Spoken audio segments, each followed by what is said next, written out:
again and gon' do it again in the morning. You touching my body right there like a Mozzie, then I ain't your name like a sorry. He told me he love me, the pussy is all now he tryna fuck on the olive. He beat it up just like a boxer. He say take just like water. I love when you put it on me. I love when you put it on me. He fell in love with a freak. Pussy gon' come this year. We gon' wake up. Hi guys. That was very cringe. Hi. Hello. Last time I said I was coming to you guys as a mother. This time I'm really coming to you guys as mommy. As of right now, I'm breastfeeding my child. You guys have been on my neck about this video, and I did say I would record it for you guys. So here we are. Aren't we, Majesty? Here we are. Yeah. She just breathes really heavy, and that's how she communicates. So this video I'm going to be speaking about my actual labor, a bit more about my pregnancy, like because that was when I had initially found out. So this video is going to be like my whole pregnancy experience into the labor, you know, my gender reveal, my baby shower, might have some clips in there. You guys said you want it really long, so you better get your popcorn, get your drinks, get your whatever it is. Just get it and sit down and enjoy the video. Okay, great. So where should I even start? Don't even mind my background, please. It's mommy mode. I'm actually giving mommy mode, like that's the cot. But literally, it's so funny because when I moved into this apartment, I was doing my bachelorette lifestyle, enjoying my life, and it's just a 1-bedroom apartment, 1-bedroom flat. I didn't expect to have a baby, so her side over there is her side and this is my side, and I just had to make it work. Literally, she owns one closet, I own one closet. Whoop-de-doo. But yeah, okay, where should I start? Let me just start off just speaking about my pregnancy. So from when I found out I was pregnant, like I said, I didn't really have any symptoms or anything like that. And then even going on, I didn't have like any pregnancy symptoms. Like I still didn't get any nausea. I didn't vomit. The only time I actually vomited in my pregnancy was probably like 2-3 times, and it was because I ate something that she may not have liked. One thing she does not like is amala. I don't know what's wrong with her. She didn't like amala when I was pregnant. So I vomited that out twice when I tried it twice. So she was just like, no, mommy, we're not doing that. I was like, okay, cool. She really enjoyed she really enjoyed when I ate Indomie. I don't know why my brain is just off. You guys are making me nervous. I'm nervous. Honestly, I'm nervous though. I don't know. She really enjoyed Indomie when I was pregnant. Like I could eat 10 to 20 packets like in 3 days or something like that, because Indomie was the shit for me. And things that I already kind of hated, like fish, I hated it even more. The smell of fish, that could make me sick. What are you doing? The smell of fish could physically make me vomit. That could give me nausea. Please ignore Tokyo. Tokyo's just going through a lot right now. Also orange juice. I could drink orange juice like crazy. Like orange juice was my best friend. So like my actual pregnancy was just kind of boring because I didn't have symptoms. It kind of felt like, was I even pregnant because I didn't have any symptoms, because I wasn't going through nothing? Like nobody would believe me that I was pregnant until I started to show, and I didn't start to show until like December. So I got pregnant in June, like early June, and I gave birth in March. Well, not gave birth evidently because I was cut out. She was evicted. I'm gonna get into that and how it feels like I didn't actually give birth and how shit it makes me feel sometimes. But yeah, let me not go over the place and go on a tangent. Yeah, like I was saying, it didn't feel like I was really pregnant because I didn't go through much symptoms. Like I got random stuff like the pregnancy spots you can see here, they're still going. I think it was more so when I went into my second trimester, I started to feel pregnant. I started to get really tired, really out of breath. I started to get a lot more back pain. The back pain was probably the worst thing ever. Are you done? 1 second, she's done. I have to burp her. Look at the inches. Say hi to everybody. So I don't actually post my daughter, so I'm trying to like avoid showing her. So yeah, it was around like my second trimester I started to really feel heavily pregnant. I started to feel like, oh my gosh, like I'm really pregnant. It's really gonna be real. Although I was having all these thoughts, I still was getting everything together. Like till this day, I haven't had to buy anything for her, not even a diaper. Haven't had to buy a diaper, one piece of clothing, like nothing. I literally was so prepared. I had my hospital bag packed when I was like 30 weeks. Everything was packed away, and I still had 10 weeks to go. Sure, I even had her at 40 weeks plus 4. I was overdue plus 4 days, but that's because her due date fell on the day I would turn 40 weeks. So she was due at the end of February, and I change weeks every Monday, so her due date fell on the Monday where I would change week, but that week would also be my 40 week, if that even makes any sense. But yes, so yeah, like I said, so I was really prepared, so it just made things really easy for me. What are you looking at? She's just so funny. Like, I just love being a mom because she's so funny. This video is just gonna be all over the place, but it's just a chit chat. This is how I would be if I was talking to you in real life, so everyone just take it like that. Yeah, so around my baby shower period, I started to get really big and chunky, and I felt just really huge. Like, I think because I was the kind of person who wouldn't eat, like I could not eat like for like 2-3 days and I'll be perfectly fine. So because I'm growing a child, my appetite got way bigger. So I was eating like I was so chubby. Like, I think the weight has still stuck because my face, looking back on that video, I was a skinny girl. Now it's giving thick mommy, like damn. So I was just eating, and it started to wear on me because I felt really mentally like, oh my gosh, you're so big, who even are you, your face isn't the same anymore. And then when I announced my pregnancy, people like to me, I knew from your nose got big. And I was like, hold up, that's one thing we're not about to do. Not too much now, not too much. My nose did not get that big. It didn't even get big, it stayed the same. My just cheeks and face got fuller apart from my nose. Don't hate on it. So yeah, that was really stressful for me. And like, even when I announced, everybody was like, oh, some people were like, oh, I knew you were pregnant. Some people were like, I didn't know you were pregnant. It's like, okay, even if you knew I was pregnant, what now? What are we gonna do about that? What are we honestly going to do about that? And it was just annoying because of that whole article situation, which I'm not going to speak on because I don't need to speak on it. But that was annoying for my pregnancy to be put out there before I put out my pregnancy, if that makes sense. So people would be like, oh, I already knew, sure, the blog said it. Yeah, the blog said it, but I never confirmed, I never announced. So to me, my pregnancy announcement was my pregnancy announcement. And it was kind of difficult because people would ask me when they see me or speak about it, like, are you pregnant? And I'm not going to say, no, I'm not pregnant, because I'm fully pregnant and I have a baby growing inside. So for me to say no, I'm not pregnant, that's gonna be wild. Yeah, that was just really a difficult stage for me. And one thing that really was difficult on top of that was the fact that people didn't care that the fact that I was pregnant. Because okay, let's make it make sense. The article said I was pregnant and I never denied it, I never spoke on it, and I stopped posting from the waist below. Evidently I was pregnant, but I was just keeping it with my friends and family and my loved ones.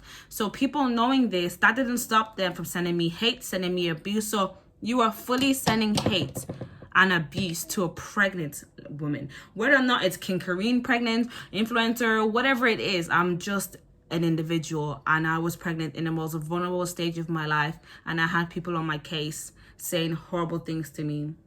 It didn't really make sense, but anyway, we're just gonna keep it positive.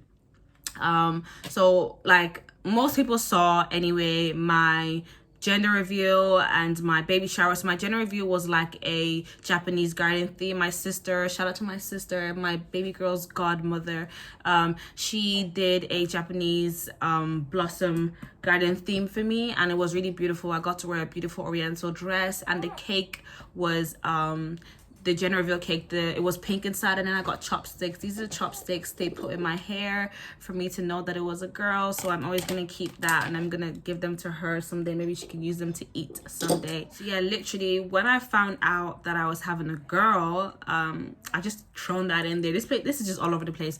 I thought I was having a girl. My gender reveal, I got my friend to send me the results before the reveal because I didn't want to like have a whole breakdown in case, because I wanted a boy initially, you know, just because I just thought it'd be so cute, and I'd name him Majesty and it'd be so unique or whatever. But I'm very happy to have a girl, don't get me wrong.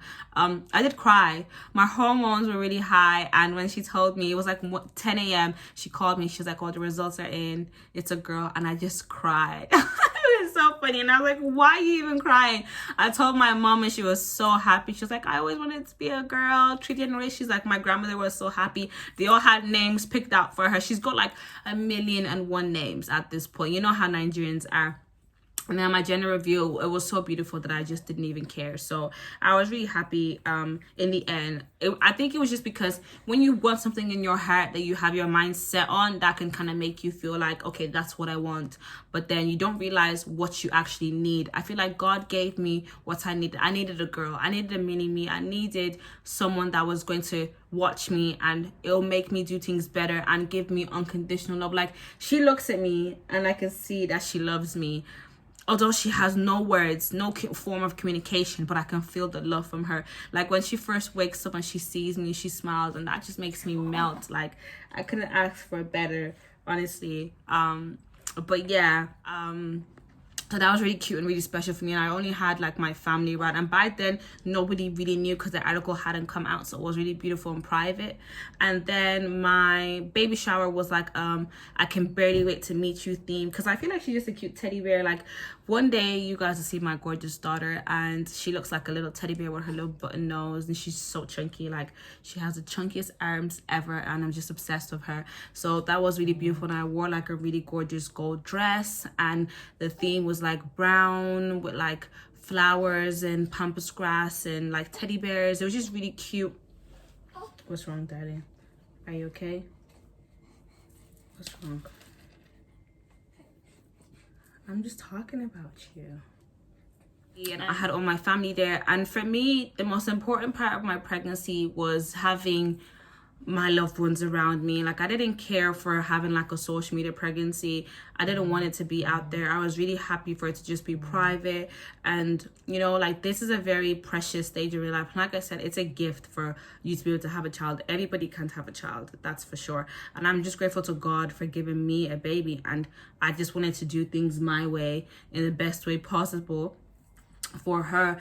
And I feel like another reason why I had a really smooth sailing pregnancy is because I didn't let outside influences impact me or affect me. I just focused on being healthy for my baby, being healthy for her dad, being healthy for my family, my siblings. Like, I just focused on being positive and healthy throughout the whole pregnancy. And I think that's why I didn't have a hard pregnancy. Like, when I even hear about people having like preeclampsia, I can't even pronounce it. Like, please, sorry, I'm not a English major, or like extreme nausea or extreme illnesses, you know, just having a really difficult pregnancy when it's supposed to be such a beautiful time. And some people are kind of like, oh, you're glamorizing pregnancy. I'm like, why would you not glamorize pregnancy? And everybody's pregnancy is different. And I was lucky to have a glamorized pregnancy. I was lucky to have a pregnancy that wasn't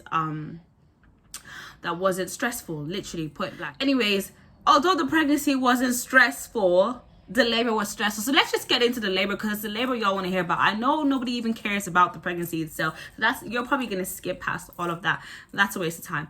Let's get into the labor. So I was around 35 weeks and I was like, yes, I'm ready to go. I'm sick and tired of being pregnant. I'm fat as shit. The hair install I had was horrible at that stage. I was like, I just need to have this baby out of me so I could just get myself back. So I was trying to induce myself by like week 35. I drank castor oil. Yes, I went to Holland & Barrett and I bought castor oil. I do not recommend that. It's bullshit. It will not induce labor. The baby will come when the baby is ready to come. If you induce labor, you're going to be in extreme pain. Let me just tell you right now, it's the most painful experience you will ever go through in your life. Okay, so yes, like I said, I took castor oil. Instead of it inducing labor, it induced my intestines to create human excrement. Okay, that's what it did. I was shitting bricks. Excuse my French, I'm a lady.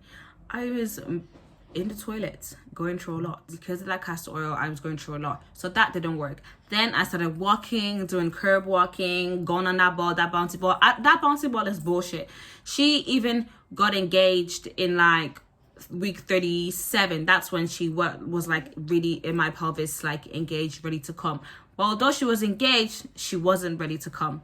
So week 37 went by, week 38 went by, week 39. I'm like, damn, like what the hell? And everybody says that everybody says that first babies are your first child is always going to be overdue, and first girls apparently are always overdue.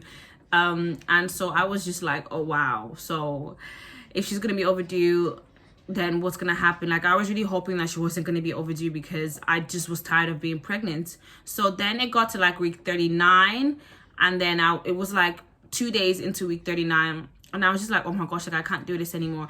And one thing about my baby when I was pregnant is like I really knew all her movements. Like, she kind of would like follow my routine. When I would sleep, she would sleep. When I was awake, she was awake. You know, she didn't kick really heavily. She moved really gracefully in my stomach. Like, she didn't even give me problems in my stomach. Like, some people will be like, oh, their baby was kicking really hard and it really hurt. Like, I never got a hard kick from her once. So when her movements reduced, I started to panic. So I went to the hospital. And I was like, oh, like my baby has reduced movements. And they always say from like week 28 onwards, if you have reduced movements, go to the hospital. Even if you're not sure, just go to the hospital, because it could mean anything. Sorry, did I give you a fart? It could mean anything, you know. It could be distress. It could be just whatever. It's you're better safe than sorry. So I went to the hospital and I was like, so my baby has reduced movements, and I'm 39 weeks and 2 days. So they put me onto the monitor, and they put me on the monitor for like an hour. And in that hour, she still wasn't moving enough for them to be like, everything's fine. So they kept me a little bit longer. So after they kept me on the monitor longer, they were like, okay, you're already 39 weeks. You're basically due on the Monday. We'll just book you in for an induction. And they made it sound all sweet and sound. I was like, yeah, great, an induction, that's fine. Like, I'll basically see baby this week. Happy days. I didn't know I was going to do 7 days in hell. I didn't know. I was in the hospital for 7 days. I was in labor for 48 hours. So I was like, okay, great. I called my mom and I was like, so I'm going to be induced on this day, so-and-so. I called her dad and told her dad. And then we went home from the hospital. And so I had to go into the hospital, let's say on the Friday. So I went on a Friday, and I had just checked in, got all my stuff with me, because I would not be leaving the hospital until I've had the baby. That's how they do an induction.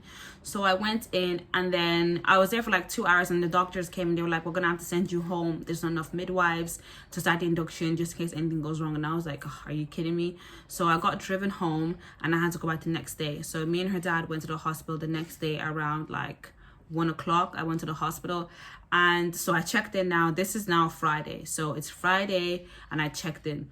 They didn't come to see me until 5 o'clock, and that 5 o'clock on the Friday is when they first told me the process of an induction.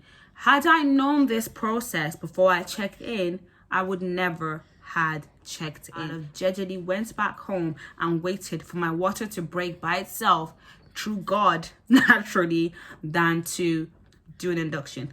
So she was like, basically an induction goes in like a couple different steps. Step one, look at you, she's milk drunk. Step one is to give you a pessary, which will basically break down like the cervix, uterine wall, or whatever it is, to like start the labor. And if that doesn't work, the first 24-hour one, they would give you a second 24-hour one. And excuse me if I'm not giving the correct medical terms. I'm just doing what I remember. Like, I almost died in this hospital. I'm just doing what I remember. So they would give you 2 24-hour pessaries vaginally. And that's supposed to start contractions, dilate you, or whatever. First one, like I said, 24 hours. Second one, 24 hours. Third one would be 6 hours. That's a bit quicker. It's a quick start. It's like a quick start. Then another 6 hour, and if they don't work, then they could go further, maybe like introduce instruments, break your water themselves, like just put you on oxytocin drip, like just go further and eventually lead to C-section if your labor is obviously not progressing. So I was like, yeah, dandy, probably gonna be in labor in 24 hours. Whoop, whoop. Bullshit. You played yourself. So they gave me the first 24-hour one at 5 o'clock on the Friday. Then nothing happened. I was chilling, eating food, chilling with her dad, chilling with my mom. Like, I was having people in and out. It was a party. It was lit. Second day now, they've come. They've checked me. They're like, your cervic wall is closed. The cervix is closed. Posterior. I was like, okay. I don't know what that means, but okay. Then, they gave me the second one at 5 o'clock on Saturday, and they were like, okay, still, you're not dilating. So now I've been there. It's now Saturday, like in the morning going into Sunday. They've come to check me again. Baby's heart rate's fine, everything's fine, but I'm still not dilating. Then it was the third day now. They give me the 6-hour one, and this 6-hour one starts to cause contractions. So I had already been having contractions like here and there, and they weren't bad, so I could literally just ignore them. She's not done. I could literally just ignore them and be fine. Like I wasn't even on gas and air. So when the 6-hour one started to kick in, the contractions started to get really hard. I was like, okay, like this is starting to hurt. That's fine. So I was still just breathing exercises on the ball. Like her dad was being really supportive as well. And like, I would rather my family be there, so I would send him away, and then my mom would come and my sister would come. Like I'm much closer with them. Like, you know, it's like it's a very vulnerable stage in your life, and it's the first experience I've ever had, and I would rather my mom be there. I mean, like he was okay with just being there when she was actually born, but the induction process could take up to 7 days, so there's no need for him to be there apart from my actual mom being there. So yeah, so it starts to get really worse. So now it's the 4th day and I'm on gas and air now. Like the contractions have definitely intensified. She's done feeding. Oh, what's wrong? Sorry, did you get a fright? It's okay. It's okay. She still has like the little startling reflex when she's asleep and her hands go up and give her a fright. She thinks she's falling. It's so cute. Yeah, so I'm on gas and air now, and like I said, the contractions are really bad, and these are natural contractions my body is making. They're not like oxytocin induced contractions, which was the worst contractions ever. So this is the 4th day, and now they're like, we're gonna move you, because I was in the birth center. They were like, we're gonna move you into the delivery ward, like where all the other moms who are either have a baby already or about to have a baby are. It's just like a ward and like different rooms, and you'll just be in your own little section. I was like, okay, cool. So they've moved us now, and it's like the 5th day, and my water breaks. My water's finally broke. So my water breaks, and the contractions are worse, but I'm only 2 centimeters dilated. You have to be, I thought I just saw smoke. You have to be at least 4 centimeters dilated before you're in active labor. So I'm like in semi whatever labor, and this is the first day of me being in proper labor because my water has broken and I'm having heavy contractions. But the labor itself to push and have the baby wasn't progressing fast enough. So I was literally asleep, and I heard this beeping noise, and the doctor's rushing, and because I was on the monitor, they keep you on the monitor like 24/7 to check on the baby, and they're like, oh my gosh, her heart rate's dropped low, we have to rush you into the delivery room, like my own separate delivery room. So I'm rushed in now with my sister. She was the one to stay with me at this point. I'm rushed down with my sister, and they're like, oh, your water's broken, she's been out of like fluid for quite a while, labor's not progressing, you're just going through a lot of pain. And I was like, so what's gonna happen? They're like, we're gonna put you on the oxytocin hormone drip to start the labor, start the contractions, to basically dilate you further. I was like, okay, cool. Like they didn't explain that it was gonna be the most painful thing I've ever felt in my life. They did not explain this to me. Yeah, now they've put me on the drip. I still have the scar from the fucking, what's the thing, the IV thing that they've put in. And they've put me on the drip now, and the contractions, I thought the contractions I was going through were bad. The contractions at the start, the first few felt like just really strong period cramp, but this felt like someone had shoved their hand into my stomach and was twisting my insides. Like it felt like I was dying. Like it was the worst pain ever. So I've been going through this for like 24 hours. I'm on gas and air, and there's a horrible video which I will never post of me. It's like on the gas and air, and I'm literally like sucking the life out of that thing. Like honestly, that shit would have bust if not possible. It would have bust.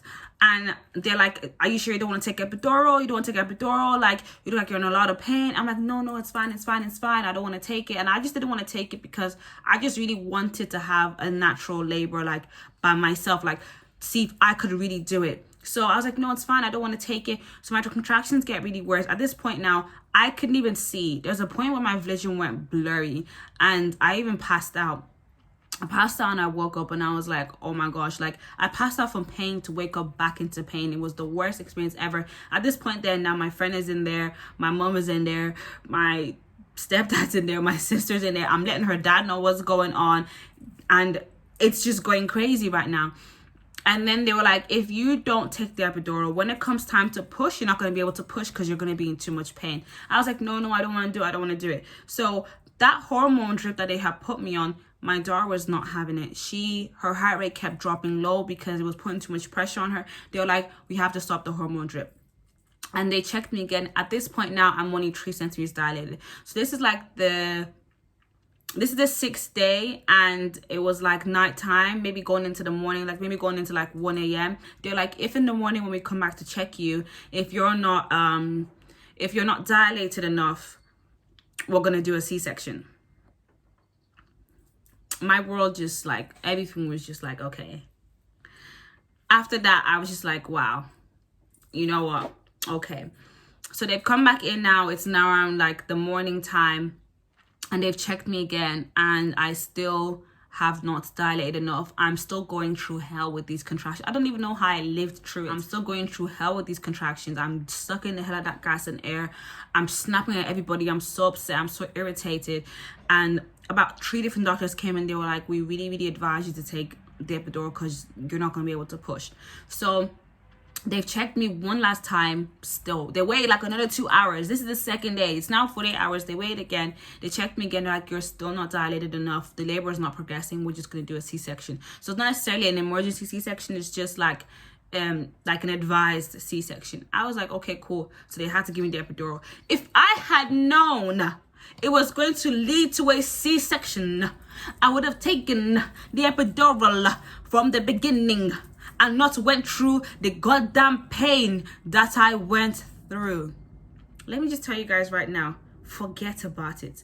If you are in pain, take that epidural. Take it. Take it with grace. Take it with happiness. Take it before your contractions get to the point where your body physically gives up. Take that epidural. Take it. Okay, great. So they had to give me the epidural, and everybody knows that needle's long as fuck, right? Great. I had a contraction when they were putting the needle in. It's only God that saw me through that. I actually had to breathe it through that contraction to put the epidural. And my mom had the audacity to tell me, maybe if you were breathing like this, sis, you won't be in so much pain. I just gave her one death glare. She just turned around. I was like, yeah, because you don't know what I'm going through right now. So they gave me the epidural. That kicked in. I was on cloud 9. I was living lavish at that point. Everything was fab. They took me off the hormone drip because, like I said, it was not like meshing well with her. She was really in distress because of it. And then they literally just wheeled me into the C-section room, and I had my C-section. The C-section, you have to like numb your body. So they numbed me from like my waist down. I couldn't feel my legs. Like my legs felt so heavy, like to the point where I was having a contraction I didn't know, because on a monitor it was showing like I had a 120 contraction. I even had a 160 contraction. Like it was just a lot. So it was really quick. It took like 10 minutes for them to cut me. I think that's why they did a shit job, because my C-section scar is horrible. It's overlapped me, and I heard her little cry, and I just think she burst into tears, and it was just so beautiful. And she didn't cry. She just made like a noise. She made like a noise, and they showed her, and she didn't cry, and they had to shake her. And then when they shook her, she started to cry, and I was like, oh my God. Like honestly, all the pain did go out through the window. I believe what they say about once you see the baby, you won't feel all the pain anymore, blah, blah, blah. It's so true. I mean, it's different for everybody, but for me, that really happened. I forgot about everything. I could do it again. That's how surreal the moment was when I first saw her. And I was just looking like at her, and I just was just crying and crying and crying. And they were like, oh, would you like to hold her? And I was like, yes, of course. So they just put her on my chest, straight away on the boob, and she was already sucking on the boob. That's what we call it, the boob. I was already breastfeeding her. And then obviously they were stitching me up, and the feeling of them stitching me up feels like, let's say someone is like pulling on your arm. It's like a tugging feeling. You don't feel pain, but it's a tugging feeling. It's very uncomfortable. I've never had surgery. I've never even broken a bone. So this was like intense for me. Like, for someone who's never even been to the hospital for being ill, it was so intense. So after they'd done that, they wheeled me downstairs and got us cleaned up, and then wheeled us back to the delivery ward where all basically the maternity ward where all the mothers and the babies are. And I got to see my family. My mom was already there, so she got to see me first. She came, and because of COVID, you could only have one person, so I had to keep changing the name on the list. So in order to have her dad in, I had to like give them some other bullshit name and just do a lot. Like, it was really difficult to get people in. But yeah, and then he got to see her, and he came, and I was in the hospital for literally only like 1 day after that. Like, the day I had her, the next day I left the hospital. So when you get a C-section and you have to get an epidural, they have to put like this little tube onto your bladder because you can't go to the toilet by yourself, and most people aren't able to be off that within 24 hours, but I actually was. So I let the doctors know, like, I'm ready to be walking. So they took that off me, and I was already walking, and I was peeing, and they were really like surprised, and so they were able to discharge me. I needed to go home because that food was killing me. At some point, I even stopped showering. The hospital was just disgusting. Like, I'd rather just not shower and shower when I get home, because the hospital was just so disgusting. Like, I felt sick, and the food was just horrid. Like, I didn't even eat for like 3 days, and I didn't shower for 2 days. Like, that's just the truth. I don't care. I had a mighty shower when I got back, okay? But yes, yeah, they discharged me. I went home with her dad, and then my family came over, and yeah, like, they all got to see the baby and just be able to be around each other in peace, without them saying, you have to leave now, because it was just horrid. Like, COVID is even finished, but they still were moving mad about it. Yeah, so then I went home, and I was really swollen because of all the medication I was on, and I had to even like I had to give myself an injection. See, I'm traumatized. An injection every day for 10 days. I had to do 10 injections for the C-section, so you don't get blood clots, because you're not really moving as much. But I was trying my hardest to be moving around, because I didn't want to feel like it stopped me or immobilized me. Like, the first day I did kind of feel a little bit sad. I felt like I wasn't able to care for my baby, because I felt like my lower half was not part of me. Like, to even walk, I was carrying myself all around, like, while walking around, and she'd be crying in the cot, and I tried to reach out for her, and I just feel pain, and I have to call the nurse or wake her dad up to pick her up, to put her in my arms. And I just felt really like, I felt really shit about it. I felt like I wasn't a mom or whatever. But it literally lasted for like 1 day. Then the day after, sorry, what's wrong? Then the day I was fine. Like, I was perfectly fine, and I just was taking everything with like a positive attitude, because a lot of people have been asking me, like, did I have postpartum depression? How did I feel after having the baby? Like, I wouldn't say I had postpartum depression. I just had a 1 day of blues, but every other day after that was absolutely surreal. Like, I feel like I have the best baby ever, and she has just helped me to get through this. And I have an amazing support system. Like, her dad is great. My parents are great. Obviously, I'm not with her dad, but he's still very supportive of her and very much present. And I have the best family ever, and everybody knows this. Like, it really takes a village to raise a family, and I have my whole village. That's exactly how I'll just word that. And so far, yeah, like, now I'm 2 months post. You wouldn't even tell I had a baby. It's giving body, and baby girl is just great, and she's healthy, and she's happy, and I feel like it reflects my emotions towards her and my pregnancy. Like, everyone always says to me, I can tell you had an easy pregnancy because of your baby, because she's literally the most quietest baby ever. She doesn't cry unless she's hungry, or she wants cuddles or something like that. But all in all, she's just a fat baby. But yeah, I mean, I think that's it. Like, I don't know what else. If I forgot anything, I could always make a part 3. If you guys have questions, you know what I want to do? For part 3, I'll do questions. So if you guys have any questions about my pregnancy, I know you don't care about it, but my pregnancy, about my labor, about my symptoms, what I took, all those kind of things, if you want to know, just send the questions to me, and I'll do a part 3, and then that will be the end of my pregnancy and labor vlog. But yeah, that's it. I hope you guys enjoyed this video. I hope it shed enough light on the situation. I hope I wasn't speaking too fast. If you want to see more, let me know. I don't know, I'm cringing right now. I just hope this is what you guys wanted. It was nice doing it, and I'm sure Majesty, my daughter's name is Majesty Kalon, by the way. I've always said when I was young, my first child would be called Majesty. I only put out Kalon at first, and I was like, you know what, I'm gonna put it there. I have it tatted on me. Her name is Majesty, so I call her my Majesty. My mom calls her Majesty. People say your Majesty. She's just a gem. It suits her to a T, and she's the most perfect thing in the world. But yeah, so bye bye everyone from me and Her Majesty. Come over and put it on me. You got good hair like you got it. degree. P.2. Don't have no type, but I like what I see. Just in my phone, I'm on the way. Feel like